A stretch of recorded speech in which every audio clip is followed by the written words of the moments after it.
네, 안녕하세요. 오늘은 ESV 성경 공부 시리즈 야고보서 11과입니다. 오늘 본문은 5장 13절부터 20절까지 제목은 믿음의 기도입니다. 오늘도 문제를 푸는 방식으로 진행을 하도록 하겠습니다. 그럼 1번 문제를 먼저 보겠습니다. 이 본문에 나타난 세부적인 난제는 잠시 배제하고 여기서 야고보가 독자들에게 전하려는 요점이 무엇이라고 생각하는가? 야고보는 독자들을 어떻게 격려하는가? 그리고 이 질문은 이제 18절부터 18절까지의 단락의 이 요점을 묻고 있습니다. 오늘은 이제 야고보서의 마지막 단락인데 이 단락에서 마지막 19절에서 20절은 야고보서 전체의 결론에 해당하기 때문에 배제를 하고 13절부터 18절까지의 단락의 요점을 보겠습니다. 여러분, 이 단락의 독특한 점은 한 단어가 6번 반복됩니다. 바로 기도라는 단어입니다. 16절에 간구라는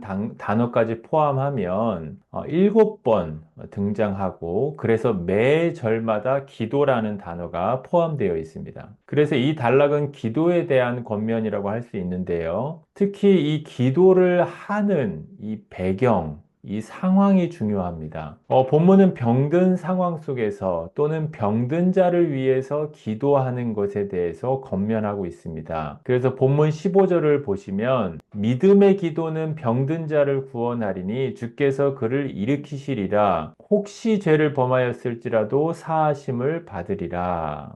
그러니까 이 병든 자를 위한 기도가 이 단락의 핵심 내용이라고 할 수 있겠고요. 그런데 이 기도에 대한 권면을 하면서 인내하는 기도에 대해서도 권면을 하고 있습니다. 그래서 17절부터 18절에는 엘리야가 비가 오지 않기를 기도하고 나서 3년 6개월 뒤에 다시 기도하여 비가 왔던 것을 말하면서 이렇게 엘리야처럼 응답이 있을 때까지, 열매를 맺을 때까지 지속적으로 인내하며 기도하는 것에 대해서 권면하고 있습니다. 사실 열매에 대한 교훈은 이 5장 7절에도 나와 있었습니다. 7절에 보시면 그러므로 형제들아 주께서 강림하시기까지 길이 참으라. 보라 농부가 땅에서 나는 귀한 열매를 바라고 길이 참아 이른 비와 늦은 비를 기다린다. 여러분, 엘리야가 기도해서 비가 내리고 마침내 열매를 맺었는데 7절에서도 농부가 길이 참아서 이른 비와 늦은 비를 경험하고 그러고 나서 열매를 맺음을 말하고 있습니다. 여러분, 이러한 엘리야의 기도의 예는 그리고 이 7절과 이어지는 내용은 병든 자를 위해서 기도하되 열매와 응답이 있을 때까지 인내하고 참으며 기도하라 라는 것을 교훈하고 있습니다. 특별히 여러분, 이 단락이 야고보서 5장의 야고보서 전체의 마지막 단락인데 이 야고보서 1장부터 5장의 전체 구조를 보면 수미상관 구조를 가지고 있습니다. 그러니까 처음의 내용과 끝의 내용이 동일한 연관성을 가지고 있다는 것이죠. 왜냐하면 야고보서 시작인 1장도 인내와 기도에 대한 교훈으로 시작하기 때문입니다. 한번 1장 4, 5절만 보시면 인내를 온전히 이루라. 이는 너희로 온전하고 구비하여 조금도 부족함이 없게 하려 함이라. 너희 중에 누구든지 지혜가 부족하거든 모든 사람에게 후히 주시고 꾸짖지 아니하시는 하나님께 뭐 하라고 돼 있죠? 구하라 그리하면 주시리라. 그러니까 1장도 인내를 할 것, 그리고 인내하면서 하나님께 지혜를 구할 것에 대해서 말하고 있습니다. 물론 여러분 1장의 병든 상황은 아닙니다. 하지만 1장을 시작할 때 1장 2절에서 여러 가지 시험을 당한 상황을 배경으로 해서 그러니까 병든 상황과 동일하게 신자들이 고난과 어려움의 상황에서 인내를 말하고 있습니다. 그래서 야고보서가 이 처음과 마지막이 인내하면서 기도할 것에 대해서 우리가 교훈하고 있는데 특별히 5장 마지막에서는 병들고 힘든 시련 가운데 인내하며 기도할 것을 교훈하고 있다라는 것이 요점이 되겠습니다. 그럼 2번 문제입니다. 5장 17절, 18절에서 엘리야 선지자의 이야기는 야고보의 요지를 어떻게 강조하는가? 엘리야가 우리와 성정이 같은 사람이지만 그의 기도가 놀라운 결과를 가져왔다는 사실을 통해 야고보가 독자들에게 전달하려는 메시지는 무엇인가? 기도에 대해 그리고 기도를 들으시는 하나님에 대해 야고보가 하고 싶은 말은 무엇인가? 우리 한번 엘리야의 이야기가 담겨져 있는 본문을 보겠습니다. 엘리야는 우리와 성정이 같은 사람이로되 그가 비가 오지 않기를 간절히 기도한즉 3년 6개월 동안 땅에 비가 오지 아니하고 다시 기도하니 하늘이 비를 주고 땅이 열매를 맺었느니라. 여러분, 엘리야는 3년 반의 기근 후에 비가 오게 해달라고 기도했습니다. 근데 우리가 잘 알듯이 이 엘리야가 기도할 때 하나님께서 바로 응답해 주지 않았습니다. 엘리야는 첫 번째 기도한 다음에 자신의 사환에게 물어봤습니다. 사환은 바다 쪽에서 구름 한 점도 안 보인다라고 말했습니다. 하지만 엘리야는 사환에게 7번까지 다시 가라라고 말을 했는데 히브리어에서 이 숫자 7은 완전수를 말하고 이 말은 자신이 끝까지 인내하면서 기도할 것이기 때문에 사환 자신도 끝까지 하나님의 응답이 완성될 때까지 응답이 주어질 때까지 응답을 확인하라 라는 말입니다. 그런데 여러분 엘리야의 이 비가 오기 위한 기도 말고 엘리야는 3년 6개월 동안 비가 오지 않는 괴로운 상황 속에서도 역시 인내하며 기도를 했습니다. 그런데 여러분 이 3년 6개월,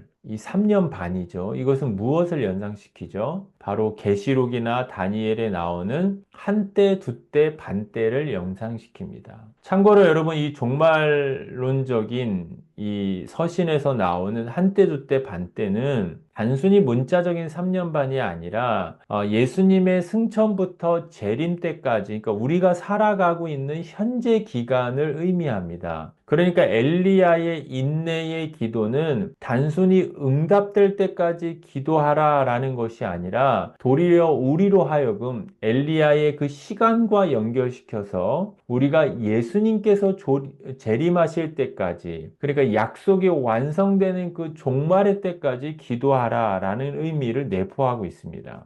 여러분 사실 엘리야는 매우 종말론적인 인물입니다. 엘리야는 종말에 메시아가 올 것을 예비하고 준비하는 역할을 했습니다. 그래서 예수님의 초림 때도 세례 요한이 엘리야라고 불리기도 했습니다. 그래서 우리에게 종말의 때에 구원이 완성될 때까지 인내하며 기도했던 모델로 엘리야를 제시하는 것입니다. 여러분, 야고보는 엘리야를 단순히 어떠한 위대한 선지자로만 묘사하지 않습니다. 도리어 우리와 성정이 같은 사람이라는 표현을 통해 엘리야도 우리와 똑같이 연약하고 참기 어려워하고 기다리기 어려워하고 두려워하고 고통을 겪는 평범한 사람이었다는 것을 강조합니다. 이는 우리에게 나는 엘리야처럼 기도할 수 없어. 내가 어떻게 엘리야처럼 인내하겠어? 라는 생각을 하지 않게 하기 위한 것입니다. 그래서 우리도 엘리야처럼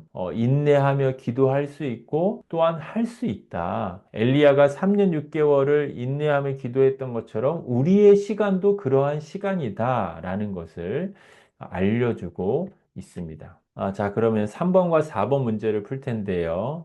문제는 4번 문제만 읽도록 하겠습니다. 5장 14절에서 기름이 무엇을 뜻한다고 생각하는가? 구약에서 왕이나 제사장에게 기름 부음을 행할 때 그 기름이 쓰인 목적이 무엇이었는지 생각해보라. 출애굽기 30장 30절을 읽어보라. 누군가를 거룩하게 한다는 의미는 무엇인가? 본문을 제가 읽어보겠습니다. 너희 중에 병든 자가 있느냐? 그는 교회의 장로들을 청할 것이요. 그들은 주의 이름으로 기름을 바르며 그를 위하여 기도할지니라. 이런 본문에서 이 몸에 질병이 있는 사람은 장로들을 청해서 주의 이름으로 기름을 바르며 기도하라 라고 하고 있습니다. 여러분, 카톨릭에서는 거룩한 예식 중에 기름을 바르는 예식이 있습니다. 예를 들어서 세례 후에 이마에 기름을 바르는 세례 성사가 있고요. 또한 사제에게 서품을 줄 때에 양손에 이렇게 양손에 성유를 거룩한 기름을 바르기도 합니다. 그리고 병자용 기름이라고 해서 병든 자를 위해서 기름을 사용하기도 합니다. 특히 종부성사라는 예식은 죽음을 앞둔 사람에게 죄사함을 주고 마음의 평안을 주기 위해서 기름을 사용합니다. 그런데 이 문제를 출제한 저자는 여기서 병든 자에게 기름을 바르는 것이 카톨릭에서 말하는 이런 예식에 속하는 기름이 아니라는 것입니다. 왜냐하면 여러분 카톨릭에서 기름을 사용하는 이유가 단순한 상징적인 사용의 의도를 넘어서 사용의 용도를 넘어서 성령님의 임재와 은총을 상징하는 중요한 매개로 사용했기 때문입니다. 그러니까 실제적인 수단이었습니다. 그래서 카톨릭에서 기름은 거룩한 것으로서 거룩한 기름으로서 사제만 사용할 수 있었고 실제적인 은총을 분배하는 일에 사용되었습니다. 하지만 저자는 기름이 이런 용도가 아니기 때문에 이 본문에서 말하는 성경적인 근거를 제시하라고 말합니다.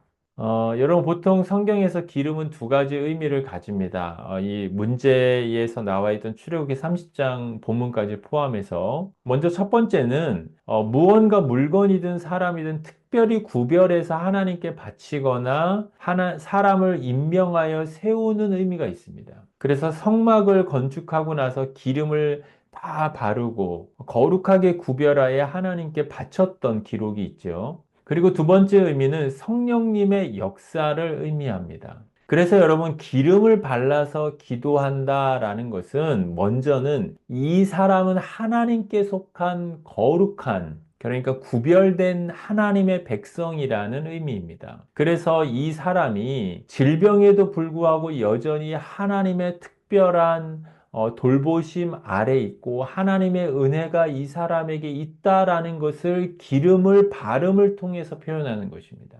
그리고 더 나아가서 기름 붓듯이 성령님께서 역사하셔서 치료하여 주시길 간절히 구하는 행위입니다. 그래서 기름을 부으며 성령님의 은혜를 간절히 사모하게 되는 것입니다. 여러분, 사람은 아프면 누구나 위로가 필요하고 격려가 필요합니다. 마음이 약해지고 하나님의 관계에 대한 의심이 생기고 신앙이 연약해지기 때문입니다. 그래서 그 누구보다 하나님이 보내시고 세운 장로, 여기서 장로는 특별히 목회자를 말하는데요. 목회자를 통해서 목회적인 돌봄과 격려를 받고 성령님의 은혜를 구하며 기도하는 시간을 가지라는 것입니다.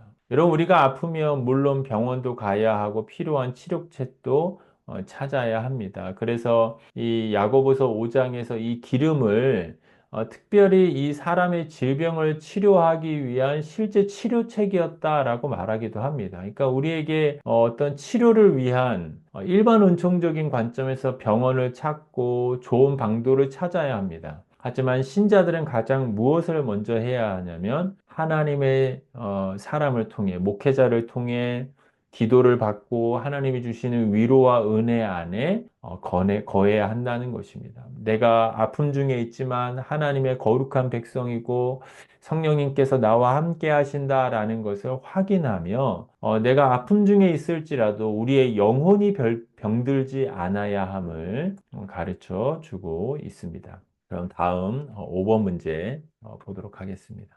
16절에서 야고보는 질병과 죄를 연결짓고 있다. 모든 질병이 각기 다 특정한 죄와 결부되는가? 때로는 질병이 특정한 죄에 기인한 것일 수도 있는가? 이런 사실을 감안할 때 여기 16절에서 야고보가 무슨 말을 하고 있다라고 생각하는가? 여러분, 이 16절의 의도를 특별히 질병과 죄의 관계를 묻는 질문인데요. 제가 본문을 읽겠습니다. 그러므로 너희 죄를 서로 고백하며 병 낫기를 위하여 서로 기도하라. 의인의 간구는 역사하는 힘이 큼이니라. 여러분, 여기서 사도는 병 낫기를 위해서 기도하는데 특별히 죄를 서로 고백하며 기도하라고 말합니다. 그런데 여러분, 이 부분에서 오해하지 말 것은 모든 질병의 원인이 죄 때문이다 라고 말하는 것이 아닙니다. 물론 여러분, 이 세상의 모든 사람이 질병을 겪게 되는 것은 결국 첫사람 아담의 첫 번째 범죄로 인해서 시작된 것이 맞습니다. 우리는 아담의 범죄의 형벌로 인해서 이 땅에서 질병을 포함한 여러 고통과 수고와 질고를 경험할 수밖에 없습니다. 하지만 우리 모든 사람의 질병이 그래서 우리 각 사람의 죄 때문이다라는 것은 아니죠. 예를 들어서 요한복음 9장에서 예수님은 날 때부터 맹인된 사람의 질병이 그 사람의 죄 때문도 아니고 또한 그 사람의 부모의 죄 때문도 아니라고 말씀을 분명히 하셨습니다. 도리어 예수님은 그 사람에게 행하시는 일을 통해서, 그러니까 치유의 일을 통해서 하나님의 일과 영광을 나타내고자 하신다라고 말씀하셨습니다. 하지만 여러분, 야고보 사도가 이 본문에서는 죄로 인해 생긴 질병들이 실제할 수 있음을 말하는 것입니다. 그러니까 질병이 죄 때문에 생길 수 있다는 것이죠. 다른 성경에서 이런 내용들이 있습니다. 예를 들어 똑같은 요한복음 5장을 보면 베데스다 연못에서 예수님께서 병자를 치유하신 이후에 뭐라고 말씀하시냐면 다시는 죄를 범하지 말라. 더 심한 것이 생기지 않도록 죄를 짓지 말라라는 것이죠. 그러니까 이것은 그 사람의 질병이 죄로 인해 시작됐고 또 죄를 짓게 되면 또 질병에 걸릴 수 있다라는 것을 예수님이 경고하신 것입니다. 또한 다윗은 시편 31편에서 뭐라고 고백하냐면 내가 입을 열지 아니할 때에 종일 신음함으로 내 뼈가 쇠하였도다. 내가 이르기를 내 허물을 여호와께 자복하리라 라고 고백했습니다. 그러니까 다윗은 자신의 뼈가 쇠하고 육체의 연약함이 자신의 자복하지 않은 죄 때문이었다라고 고백하는 것이죠. 그리고 신약 성경의 또 다른 고린도전서 11장 29절부터 30절에 보면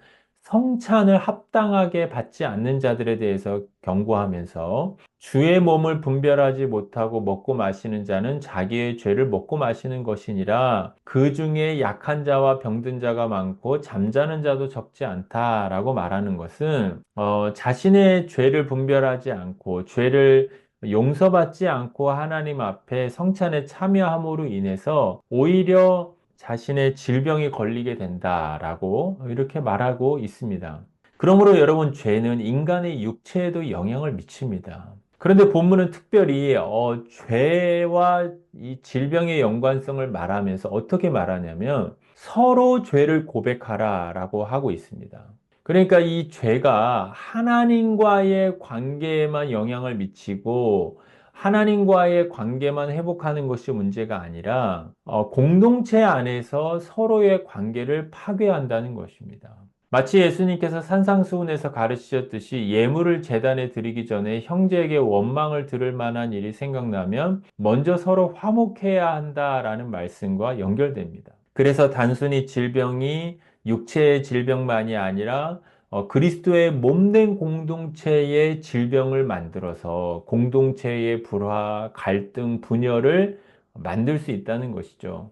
그러므로 공동체 안에서 겸손하게 자신의 육체의 질병을 통해서 그리스도의 몸된 교회에 영적인 질병이 생기지 않았는지를 돌아보면서 겸손하게 정직하게 죄를 고백하며 용서를 구하고 화목하라라는 그런 의미의 말씀이라는 것을 알 수 있습니다. 그럼 다음 6번 문제를 볼 텐데요. 우리 6번 문제와 7번 문제가 연결되어 있기 때문에 함께 풀겠습니다. 문제는 6번만 읽겠습니다. 야고보가 믿음의 기도는 병든 자를 구원하리니 라고 말할 때 그 의미는 무엇인가? 여기서 믿음의 기도란 무엇인가? 믿음만 충분히 있으면 하나님이 항상 병을 고쳐주신다는 말인가? 그리고 만약 병이 낫지 않는다면 그것은 우리가 충분한 믿음을 갖지 못한 까닭이란 말인가?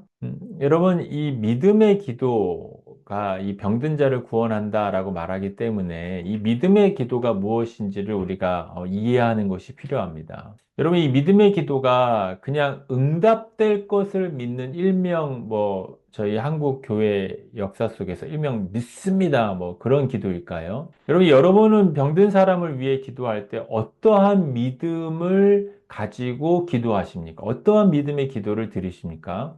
여러분, 사실 병든 자를 위해 기도하든 우리가 다른 무엇을 위해 기도하든 중요한 믿음의 기도의 핵심은 기도의 응답 자체를 믿는 것이 아니라는 것입니다. 도리어 믿음의 기도는 응답을 믿고 기도하는 것이 아니라 하나님의 성품과 능력에 대한 바른 이해를 가진 믿음입니다. 여러분, 우리가 응답이 이루어지길 정해놓고 그렇게 바라는 기도는 믿음의 기도가 아닙니다. 여러분, 믿음의 기도가 정말 응답 자체를 믿는 것이라면 왜 바울은 자신의 가시, 자신의 질병으로 보여지는데 자신의 질병을 치료해달라고 세 번이나 기도했는데 왜 응답을 못 받았을까요? 그리고 디모데후서 4장에 가보면 바울 곁에는 병든 드로비모가 있었는데 왜 바울이 그를 위해 믿음의 기도를 했지만 응답받지 못했을까요? 믿음이 없었던 것은 아닙니다. 여러분 마가복음 1장에 보면 좋은 믿음의 기도의 모델이 나옵니다. 바로 나병 환자의 기도인데요.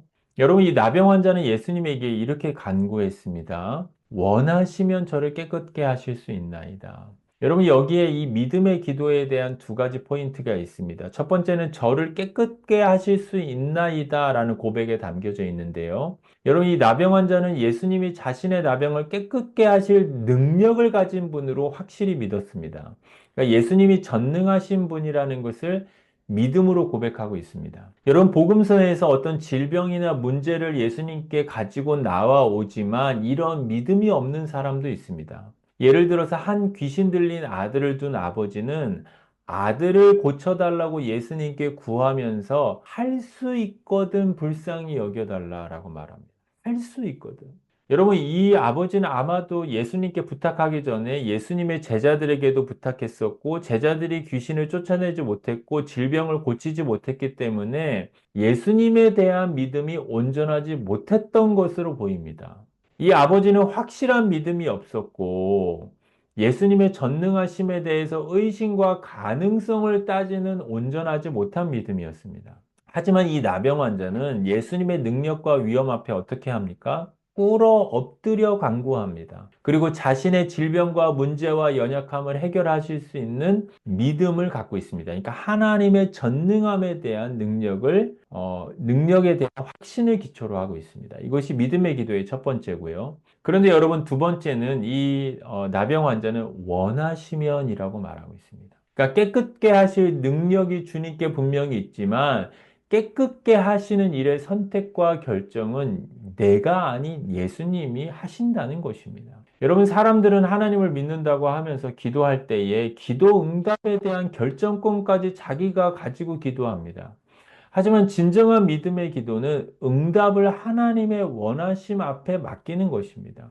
여러분, 하나님은 모든 사람의 기도에 응답하십니다. 하지만 때로는 기다림으로 응답하기도 하시고, 바울에게처럼 우리에게 주신 은혜가 이미 족하다라고 거절하기도 하시고, 그리고 하나님은 때로는 우리의 연약함과 고난과 어려움을 허락하셔서 우리를 치료하지 않기도 하십니다. 그래서 하나님은 우리의 연약함을 통해 우리가 연약할 때에 그리스도의 강함을 더욱더 경험하게 하기도 하십니다. 그러니까 우리의 연약함이, 우리의 질병이 오히려 깊은 골짜기가 되어서 하나님을 더욱더 찾고 구하는 은혜를 채우는 수단이 되게 하시는 것이죠. 그래서 결과가 어떠하든 주권을 가지신 하나님 앞에 겸손한 태도를 가지고 신뢰하는 것이 참된 믿음의 기도입니다.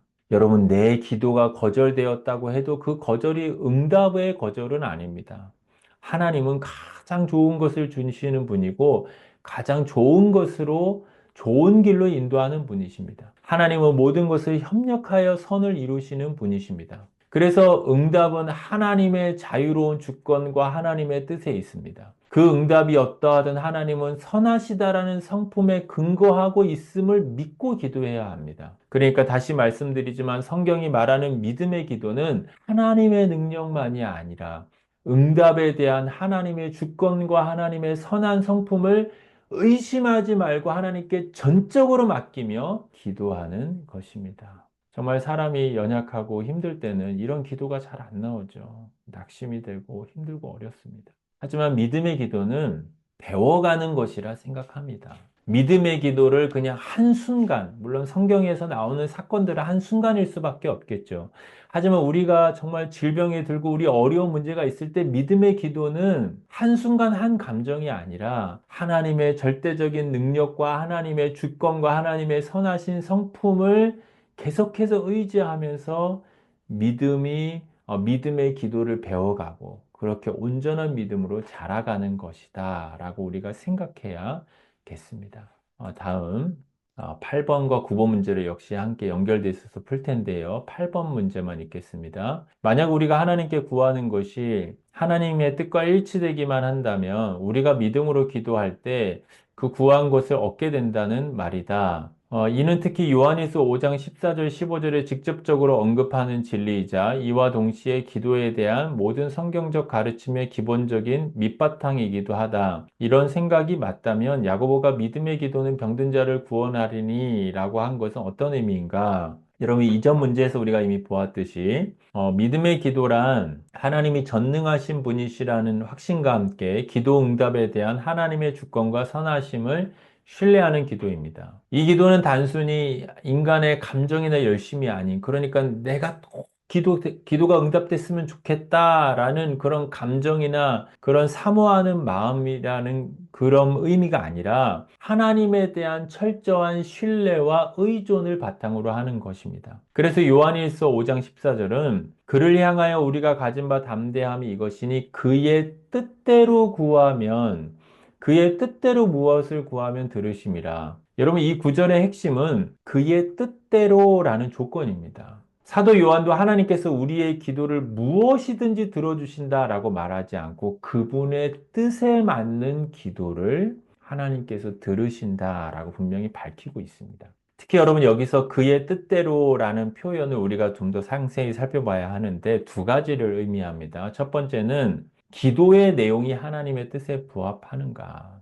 그리고 두 번째로는 기도하는 사람의 태도와 동기와 목적이 하나님의 뜻을 따르고 있는가. 그래서 자신의 뜻을 관철시키려는 것이 아니라 하나님의 뜻을 받아들이고 수납하려고 하는 겸손한 태도가 있는가입니다. 그러니까 기도는 내 뜻을 관철시키는 것이 아니라 하나님의 뜻에 나를 맞추어 가는 것이 기도이고 그러한 시간이 기도 시간입니다. 다시 야고보 본문으로 돌아와서 병든 자를 구원한다라고 약속하고 있는데요.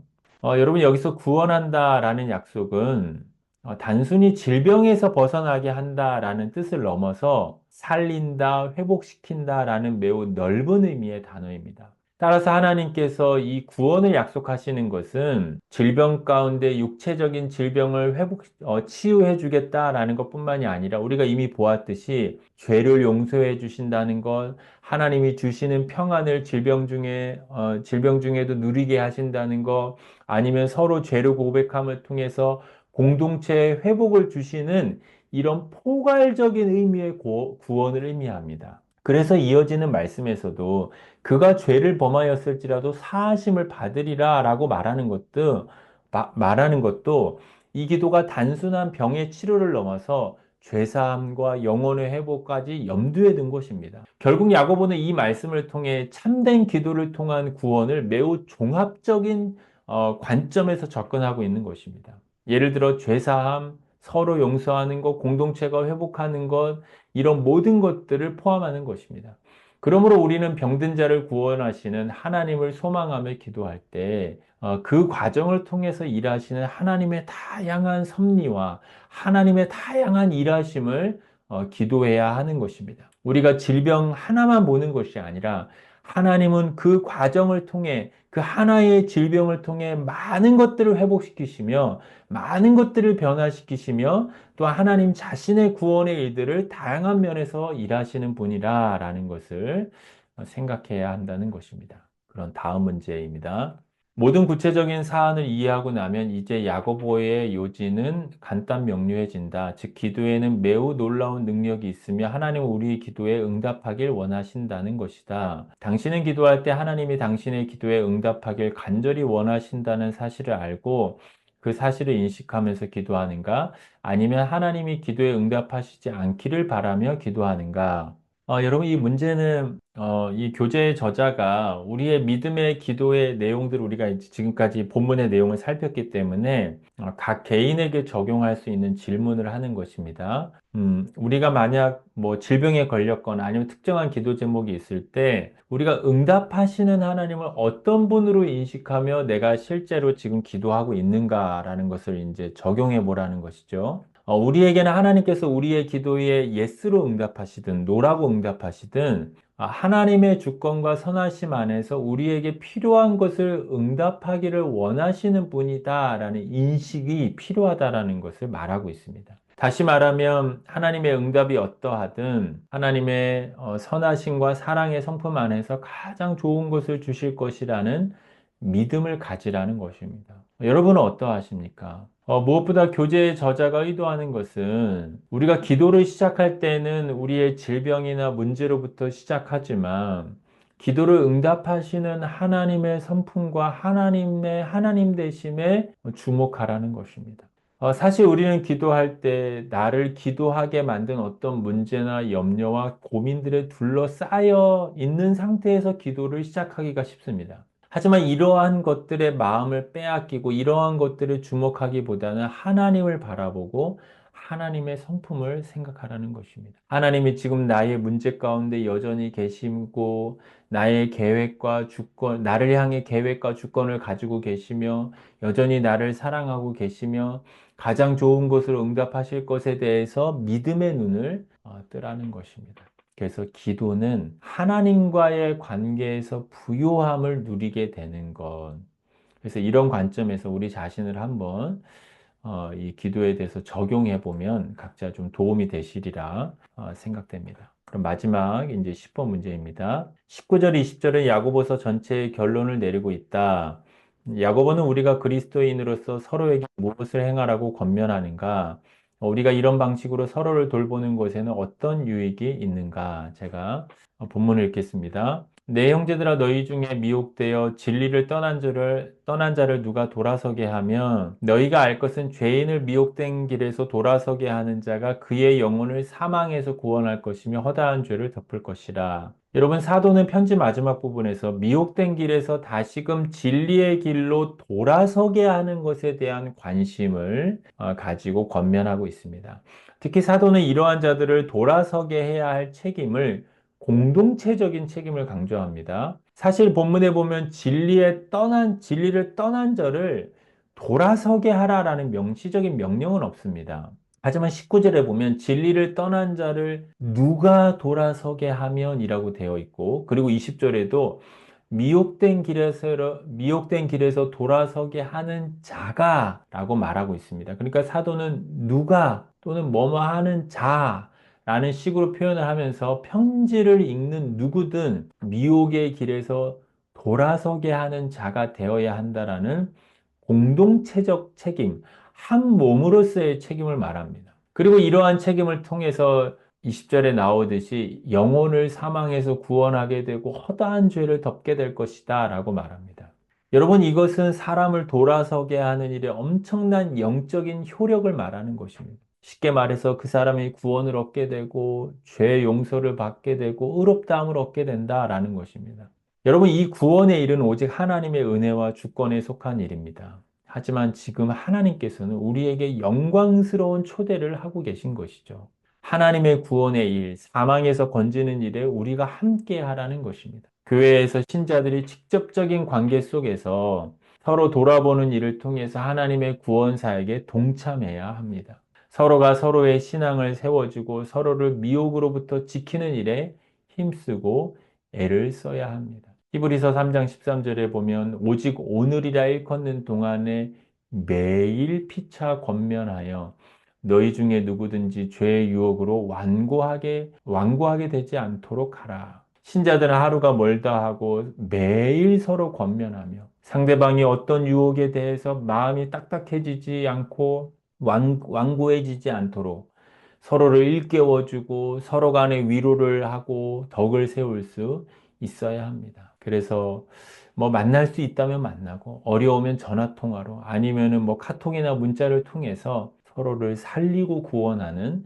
성도의 교제를 지속해야 합니다. 여러분, 우리가 무엇보다 야고보서의 마지막 권면을 대하면서 우리 자신을 돌아볼 뿐만 아니라 공동체를 서로 돌아봤으면 좋겠습니다. 이 야고보서 이제 5장 본문의 단락이 마치는데, 우리가 배웠던 말씀들, 뭐, 이웃사랑과 구제에 대한 말씀들, 언어에 대한 교훈들, 세상을 사랑하지 않는 것들, 종말에 대한 인내에 대한 교훈들, 이런 교훈들을 내가 하나님 앞에 잘 지키고 행함 있는 믿음으로 살아야겠지만, 하지만 이러한 행함 있는 믿음을 공동체적으로 함께 살아갔으면 좋겠다. 그래서 교회 안에서, 그리고 우리 가정 안에서, 또 내가 속한 단체 안에서 그러한 일들을 좀 다짐하는 그런 시간이 되셨으면 좋겠습니다. 여러분, 우리가 오늘은 특별히 질병의 상황 속에서 믿음의 기도를 배웠습니다. 질병만이 아니라 우리가 고통스러운 상황 속에서 기도하는 훈련, 하나님의 관점을 가지고 단순하게 질병을 고침받는 것을 넘어서 하나님께서 우리의 영혼을 회복시키시고 심지어 공동체까지도 구원하시는 그 하나님의 주권과 하나님의 일하심을 생각하는 기도에 대해서 우리가 각자 좀 교훈을 받았는데요. 이러한 내용들이 여러분의 영혼과 또 공동체에 도움이 되고 또 영적인 은혜가 되기를 바라겠습니다. 제가 마지막으로 기도하겠습니다. 사랑이 많으신 하나님, 우리에게 믿음의 기도의 의미를 알려주시니 감사합니다.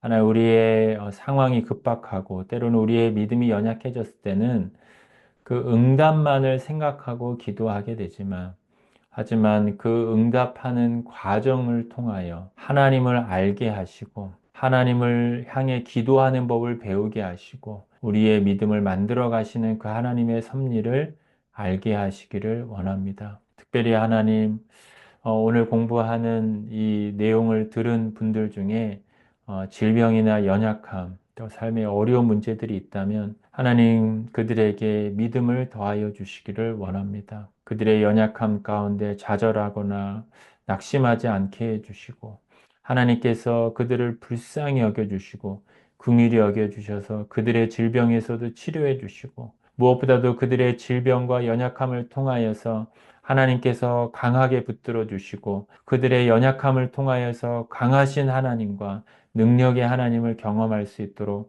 하나님께서 붙들어 주시기를 원합니다. 우리의 배운 내용들이 지식에 그치지 않게 해주시고 믿음의 기도를 배우는 것으로 나아갈 수 있도록 역사하여 주옵소서. 감사하며 예수님의 이름으로 기도합니다. 아멘.